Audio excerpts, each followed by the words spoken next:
My little sister came home from school one afternoon with her eyes red and tears still clinging to her lashes. She tried to hide it, but I noticed the scratch on her arm and the fear in her voice. When I asked what happened, she hesitated, but finally whispered his name, the school bully. The same kid who had been bothering students for years. Hearing that he laid a hand on my sister made something inside me snap.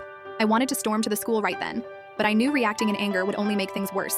So I made a plan, a smart one, a clean one, a plan that would make him regret ever touching her without getting myself into trouble. The next morning, I walked my sister to school and stayed nearby unseen. From a distance, I watched as the bully swaggered around, pushing kids out of his way, acting like he owned the place. He laughed loudly, showing off in front of his friends, but I noticed something else. He was terrified of being embarrassed. His ego was bigger than his fists, so I used that. During lunch, I approached his group calmly. He smirked like he was ready to start trouble, but before he could say anything, I spoke loud enough for the entire cafeteria to hear.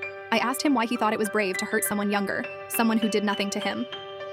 The whole room went silent. Everyone turned to look at him, and suddenly the bully who always picked on others was the one being stared at. He tried to interrupt, but I kept going. I told everyone how he cried during dodgeball last week when he got hit. I told them how he begged the coach not to call his parents for skipping class. His face turned red, then pale, then red again. The crowd burst into laughter, and for the first time, he felt exactly what he made others feel. Embarrassed, exposed, powerless. He stood up furious, but before he could try anything, a teacher walked in after hearing the noise. Students rushed to tell her everything. My sister showed her the scratch, and since the entire cafeteria witnessed the confrontation, the bully knew he was finished. He got detention for weeks.